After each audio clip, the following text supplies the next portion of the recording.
तो आपसे थोड़ी देर में पीएम मोदी के मन की बात की 101वें एपिसोड को प्रसारित किया जाएगा। मन की बात के जरिए एक बार फिर पीएम मोदी देश को संबोधित करेंगे। कार्यक्रम को संबोधित करने से पहले पीएम मोदी। मेरे प्यारे देशवासियों, नमस्कार। मन की बात में एक बार फिर आप सभी का बहुत बहुत स्वागत है। इस बार मन की बात का ये एपिसोड सेकंड सेंचुरी का प्रारंभ है। पिछले महीने हम सभी ने इसकी स्पेशल सेंचुरी को सेलिब्रेट किया है। आपकी भागीदारी ही इस कार्यक्रम की सबसे बड़ी ताकत है। 100वें एपिसोड के ब्रॉडकास्ट के समय एक प्रकार से पूरा देश एक सूत्र में बन गया था। हमारे सफाई कर्मी भाई बहन हो या फिर अलग अलग सेक्टर्स के दिग्गज, मन की बात ने सबको एक साथ लाने का काम किया है। आप सभी ने जो आत्मीयता और स्नेह मन की बात के लिए दिखाया है वो अभूतपूर्व है, भावुक कर देने वाला है। जब मन की बात का प्रसारण हुआ तो उस समय दुनिया के अलग अलग देशों में अलग अलग टाइम जोन में कहीं शाम हो रही थी तो कहीं देर रात थी। इसके बावजूद बड़ी संख्या में लोगों ने 100वें एपिसोड को सुनने के लिए समय निकाला। मैंने हजारों मील दूर न्यूजीलैंड का वो वीडियो भी देखा जिसमें 100 वर्ष की एक माताजी अपना आशीर्वाद दे रही हैं। मन की बात को लेकर देश विदेश के लोगों ने अपने विचार रखे हैं। बहुत सारे लोगों ने कंस्ट्रक्टिव एनालिसिस भी किया है। लोगों ने इस बात को अप्रिशिएट किया है कि मन की बात में देश और देशवासियों की उपलब्धियों की ही चर्चा होती है। मैं एक बार फिर आप सभी को इस आशीर्वाद के लिए पूरे आदर के साथ धन्यवाद देता हूं। मेरे प्यारे देशवासियों, बीते दिनों हमने मन की बात में काशी तमिल संगमम की बात की, सौराष्ट्र तमिल संगमम की बात की। कुछ समय पहले ही वाराणसी में काशी तेलुगु संगमम भी हुआ। एक भारत श्रेष्ठ भारत की भावना को ताकत देने वाला ऐसे ही एक और अनूठा प्रयास देश में हुआ है। ये प्रयास है युवा संगम का। मैंने सोचा इस बारे में विस्तार से क्यों ना उन्हीं लोगों से पूछा जाए जो इस अनूठे प्रयास का हिस्सा रहे हैं। इसलिए अभी मेरे साथ फोन पर 2 युवा जुड़े हुए हैं।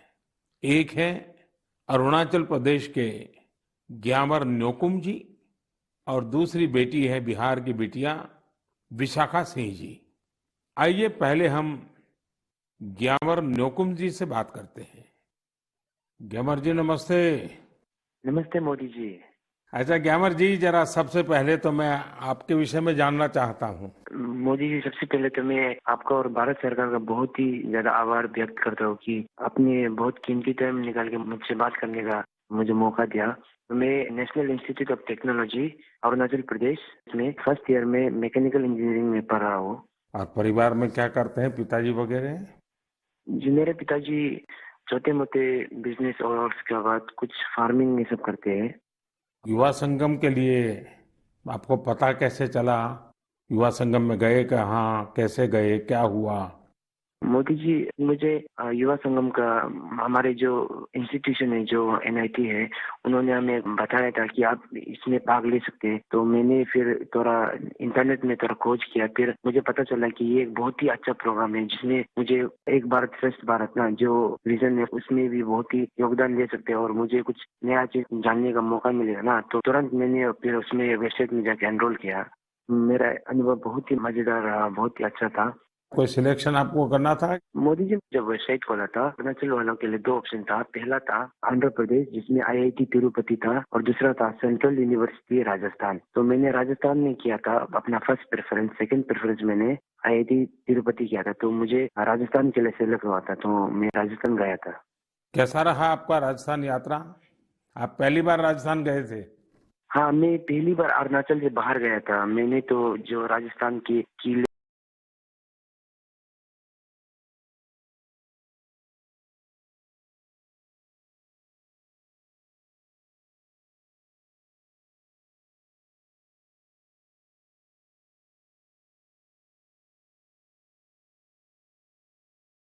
ये सब तो मैंने बस फिल्म और फोन में ही देखा था ना। तो मैंने जब पहली बार गया तो मेरा एक्सपीरियंस बहुत ही, वहाँ के लोग बहुत ही अच्छे थे, और जो हमें ट्रीटमेंट दिया बहुत ही अच्छा था। और जो हमें नया नया चीज सीखने को मिला, मुझे राजस्थान के बारे की और उधर के लोग जैसे कि रेन वाटर हार्वेस्टिंग, बहुत कुछ नया नया चीज सीखने को मिला जो मुझे बिल्कुल ही मालूम नहीं था। तो ये प्रोग्राम मुझे बहुत ही अच्छा था राजस्थान के लिए। देखिए, आपको तो सबसे बड़ा फायदा ये हुआ है कि अरुणाचल में भी वीरों की भूमि है, राजस्थान भी वीरों की भूमि है, और राजस्थान से सेना में भी बहुत बड़ी संख्या में लोग हैं। और अरुणाचल में सीमा पर जो सैनिक है, उसमें जब भी राजस्थान के लोग मिलेंगे तो आप जरूर उनसे बात करेंगे कि देखिए मैं राजस्थान गया था, ऐसा अनुभव था, तो आपकी तो निकटता एकदम से बढ़ जाएगी। अच्छा, आपको वहाँ कोई समानताएं भी ध्यान में आई होगी, आपको लगता होगा हाँ यार ये अरुणाचल में भी तो ऐसा ही है। मोदी जी, मुझे जो एक समानता मुझे मिली ना, वो थी कि जो देश प्रेम है ना, और जो एक भारत श्रेष्ठ भारत का जो विजन और जो फीलिंग जो मुझे देखा, क्योंकि अरुणाचल में भी लोग अपने आप को बहुत ही गर्व महसूस करते हैं कि वो भारतीय है। और राजस्थान में भी लोग अपनी मातृभूमि के लिए बहुत जो गर्व महसूस होता है, वो चीज मुझे बहुत ही ज्यादा नजर आया। और स्पेशली जो युवा पीढ़ी है ना, क्योंकि मैंने उधर में बहुत सारे युवा के साथ इंटरेक्ट और बातचीत किया ना, तो वो चीज मुझे बहुत सिमिलरिटी नजर आया। जो कि वो चाहते हैं कि भारत के लिए जो कुछ करने का, और जो अपने देश के लिए प्रेम है ना, वो चीज मुझे बहुत ही दोनों ही राज्य में बहुत सिमिलरिटी नजर आया। तो वहाँ जो मित्र मिले हैं मुझसे परिचय बढ़ाया कि आकर के भूल गए? मैंने बढ़ाया, परिचय किया। हाँ, तो आप सोशल मीडिया में एक्टिव हैं? जी मोदी जी, मैं एक्टिव हूँ। तो आपने ब्लॉग लिखना चाहिए, अपना ये युवा संगम का अनुभव कैसा रहा, आपने उसमें एनरोल कैसे किया, राजस्थान में अनुभव कैसा रहा, ताकि देश भर के युवाओं को पता चले कि एक भारत श्रेष्ठ भारत का महात्म्य क्या है, ये योजना क्या है, उसका फायदा युवा कैसे ले सकते हैं। पूरा अपने एक्सपीरियंस का ब्लॉग लिखना चाहिए, तो बहुत लोगों को पढ़ने के लिए काम आएगा। जी, मैं जरूर करूंगा। ग्यामर जी, बहुत अच्छा लगा आपसे बात करके। और आप सब युवा देश के लिए, देश के उज्जवल भविष्य के लिए, क्योंकि ये 25 साल अत्यंत महत्वपूर्ण है, आपके जीवन के भी और देश के जीवन के भी। तो मेरी बहुत बहुत शुभकामनाएं। धन्यवाद। धन्यवाद मोदी जी, आपको भी। नमस्कार भैया।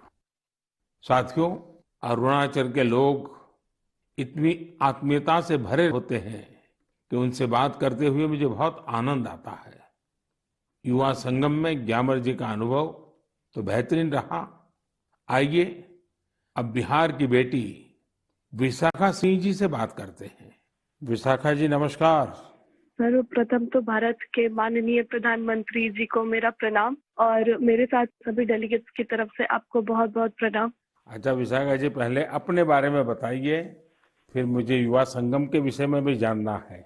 मैं बिहार के सासाराम नाम के शहर की निवासी हूँ, और मुझे युवा संगम के बारे में मेरे कॉलेज के व्हाट्सएप ग्रुप के मैसेज के थ्रू पता चला था सबसे पहले। तो उसके बाद फिर मैंने पता करा इसके बारे में और डिटेल निकाली कि ये क्या है। तो मुझे पता चला कि ये प्रधानमंत्री जी की एक स्कीम, एक भारत श्रेष्ठ भारत के थ्रू युवा संगम है। तो उसके बाद मैंने अप्लाई करा, और जब मैंने अप्लाई करा तो मैं एक्साइटेड थी इस पे ज्वाइन होने के लिए। लेकिन जब मैं वहां से घूम के तमिलनाडु जाके वापस आई, तो वो जो एक्सपोजर मैंने गेन किया, उसके बाद मुझे अभी बहुत ज्यादा ऐसा प्राउड फील होता है that I have been the part of this program. तो मुझे बहुत ही ज्यादा खुशी है उस प्रोग्राम में पार्ट लेने की, और मैं तहे दिल से आभार व्यक्त करती हूँ आपका कि आपने हमारे जैसे युवाओं के लिए इतना बेहतरीन प्रोग्राम बनाया, जिससे हम भारत के विभिन्न भागों के कल्चर को अडेप्ट कर सकते हैं। विशाखा जी, आप क्या पढ़ती हैं? मैं कंप्यूटर साइंस इंजीनियरिंग की सेकेंड ईयर की छात्रा हूँ।